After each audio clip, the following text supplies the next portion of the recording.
एक बार महात्मा बुद्ध एक गांव में अपने शिष्यों सहित घने पेड़ की छांव के नीचे बैठे थे। आसपास के गांवों से बहुत से लोग अपनी मानसिक समस्याएं लेकर महात्मा बुद्ध के पास आ रहे थे। महात्मा बुद्ध उन सब की मानसिक परेशानियों का समाधान देते। सब लोग खुशी खुशी अपनी समस्याओं का समाधान पाकर वहां से लौट रहे थे।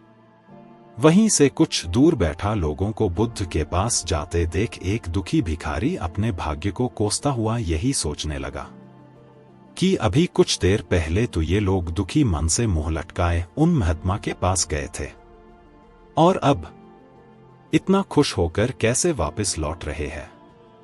आखिर माजरा क्या है? जरा मैं भी जाकर देखूं कि वो महात्मा ऐसा कौन सा खजाना बांट रहा है इन लोगों को। वे इतने प्रसन्न हुए कि उनके चेहरे लाल हो गए। जब वो दुख भिखारी कुछ नजदीक गया तो उसने देखा कि ये महात्मा तो लोगों को प्रवचन देकर लोगों के दुख का निवारण कर रहे हैं। यह देखकर भिखारी के मन में भी तीव्र इच्छा हुई कि क्यों न मैं भी इन महात्मा को अपना दुख बताऊं।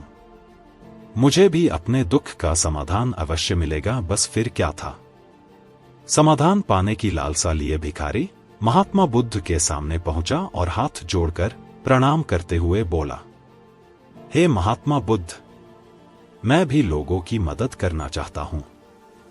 मुझे लोगों की मदद करने की बहुत इच्छा है, लेकिन मैं कैसे मदद कर सकता हूं?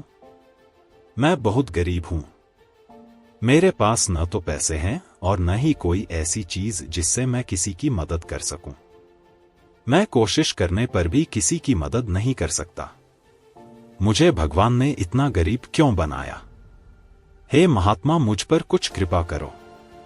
इतना बोलते हुए भिखारी रोने लगा। महात्मा बुद्ध बोले, आप बहुत अज्ञानी हैं, क्योंकि आप अभी तक इस भ्रम में जी रहे हो कि तुम्हारे पास कुछ नहीं, जबकि दूसरों को कुछ देने के लिए तुम्हारे पास बहुत कुछ है। तुम बिना धन और वस्तु के भी दूसरों की मदद कर सकते हो। तुम्हारे पास जुबान है जिससे तुम मीठे शब्द बोलकर किसी के दुखी चेहरे पर मुस्कान ला सकते हो। इन्हीं शब्दों की ताकत से तुम किसी के भी टूटते हौसलों को फिर से मजबूत कर सकते हो। इन शब्दों की शक्ति से आप किसी के भी मन में सकारात्मक विचारधारा के बीज बो सकते हैं और उसे गलत रास्ते पर जाने से रोक सकते हैं। तुम्हारे दो हाथों से किसी भी कमजोर या लाचार व्यक्ति की सहायता कर सकते हो। आपके दो आंखें किसी अंधे को रास्ता दिखा सकते हैं।